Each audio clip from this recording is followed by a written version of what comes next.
संसदीय दल, पार्टी का आलाकमान जिसको नेता के रूप में प्रस्तुत करेगा उसको सब स्वीकार करेंगे और आगे बढ़ेंगे। सर, अभी जो समाजों की जो महापंचायत है की बौखलाहट ने नेहरू गांधी खानदान को, कांग्रेस पार्टी को इतना विचलित कर दिया कि जब सूरज डूबने लगा तब उनको याद आई और उसमें 500 रुपए का सिलेंडर, 100 रुपए की बिजली फ्री, लेकिन वो भूल जाते हैं कि जिस अबला पार्टी पूरे तरीके से प्रतिबद्ध है। राजस्थान में सत्ता बदलने का पहला कारक होता है एंटी इनकम्बेंसी, सत्ता के विरोध में एक लहर होता है। इस सरकार के खिलाफ किसानों की कर्जा माफी, बेरोजगारी, भ्रष्टाचार, कानून व्यवस्था, इन तमाम मुद्दों पर केवल इनकम्बेंसी नहीं है, जनाक्रोश है, रिजेंटमेंट है पब्लिक का, जो सदन में और सड़कों पर दिखता है। लेकिन उससे पहला जो कारण है वो है परसेप्शन, जन धारणा। खेत का आदमी खेत से, खलिहान से, गांव से, दुकान से, मकान से एक लहर उठती है कि जो सत्ता बदलने के लिए प्रेरित करती है। तो परसेप्शन कांग्रेस के खिलाफ है, एंटी इनकम्बेंसी कांग्रेस के विपरीत है। उसी तर्ज पर देश में मोदी जी ने जो काम की शुरुआत की थी, 14 का वोट था कांग्रेस के खिलाफ, 19 का वोट था भरोसे का, और अब वो जो वोट होगा वो पॉलिटिक्स ऑफ परफॉर्मेंस का होगा कि जो नीतियां थी जिसके कारण लोगों का जीवन बदला, वो योजनाएं थी जनधन की, उज्ज्वला की, आयुष्मान की, आवास की, ये तमाम योजनाएं थी जिससे लोगों का जीवन बदला। और इस सरकार के खिलाफ जितना एक आक्रोश है, मैं समझता हूं कि वो बड़े अपने आप में बड़ा काम होगा। लेकिन भारतीय जनता पार्टी का अब जो संगठन है, हम लोग 52,000 बूथों से 50,000 बूथों पर पार्टी की सक्रिय बूथ इकाइयां तैयार हुई हैं। पन्ना प्रमुखों का अभियान लगभग 70% पूरा हो गया। 1 से 10 अप्रैल तक हम इसको गति देके पूरा कर लेंगे। लगभग 10 लाख पन्ना प्रमुख जो पार्टी की एक बड़ी ताकत बनेंगी, और हम मिशन 2023 को भी पूरा करेंगे। और 23 की छाया में 24 की तैयारी भी हमने प्रारंभ कर दी है। मोदी जी एक बार फिर से देश के यशस्वी प्रधानमंत्री बने, और जो शुरुआत उन्होंने बुनियादी सुधारों की, वैचारिक मुद्दों के समाधान की, इसी तरीके से, क्योंकि आज देश बदला है।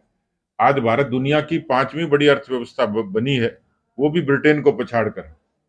भारत ने आज 100 से ज्यादा अंतरिक्ष में छलांग लगाई है। भारत ने कोविड के मामले में, इसको यूएन ने भी, संयुक्त राष्ट्र संघ ने सराहना की है कि स्वदेश की 9 महीने में वैक्सीन बनाकर और देश के लोगों को महफूज करना, और दुनिया को वसुधैव कुटुंबकम के रास्ते पर वही वैक्सीन, 25 करोड़ वैक्सीन दुनिया के दूसरे देशों को देना, ये सब साबित करता है कि अब भारत की जो दुनिया में साख भी बढ़ी है, भारत की ताकत भी बढ़ी है। और कुल मिलाकर ये सारे कारक होंगे जो भारत को एक बार फिर से ताकत के साथ खड़ा होंगे। यही निवेदन करना है।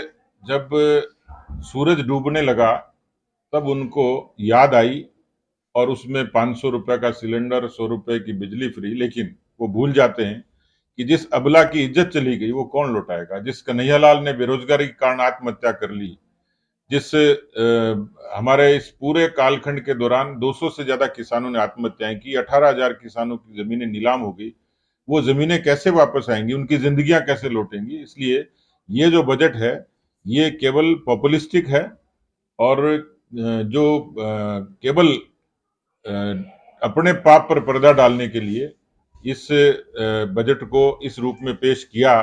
लेकिन मुझे लगता है कि इस तरीके का बजट जो केवल चुनाव की छाया में पेश किया गया हो, वो यदि ये बजट 18 में पेश करते, 19 में करते, 20 में करते, 21 में करते, 22 में करते, केवल जब सरकार उतरने पर है उस समय इस तरीके की लोकप्रिय बातें करके वोटर को प्रभावित करने की असफल सी कोशिश की है। मुझे लगता है कि जनता अब कांग्रेस के झांसे में नहीं आएगी।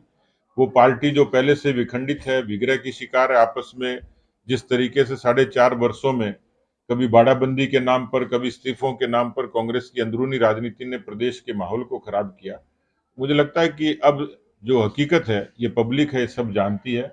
और इसलिए कांग्रेस पार्टी के चाहे बजट जैसे जुमलों में अब कोई बदलाव अपेक्षित नहीं है।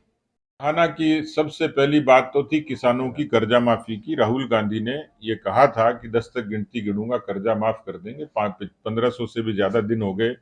मैंने जो कहा कि किसानों को आत्महत्याएं करनी पड़ी, जमीनें नीलाम हो गई, और इसलिए पहला मुद्दा किसानों की कर्ज माफी। दूसरा मुद्दा 28% बेरोजगारी, दुनिया में, देश में कहीं नहीं है।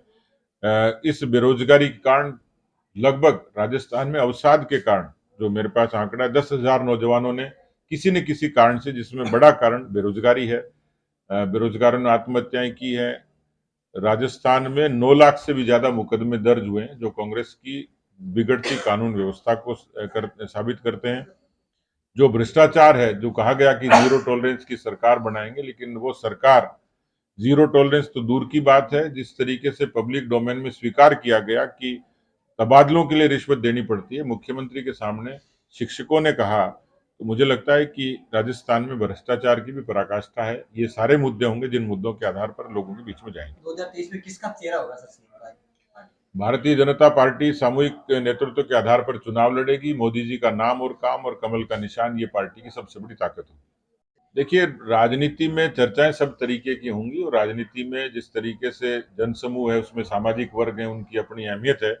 लेकिन कुल मिलाकर जो सामाजिक वर्ग हैं, वो अपने कुरीतियों को दूर करने की बात करते हैं, सामाजिक चेतना की बात करते हैं, पढ़ाई की बात करते हैं, आगे बढ़ने की बात करते हैं, महिलाओं को बराबरी के हक की बात करते हैं। और इसलिए हर जगह सियासत नहीं होती, फिर भी ये जो आयोजन होते हैं, उनकी कहीं ना कहीं सार्थकता भी होती है। इसलिए मुझे लगता है कि भारतीय जनता पार्टी सर्वव्यापी और सर्वस्पर्शी है, समग्र सभी समाज को साथ लेकर चलती है।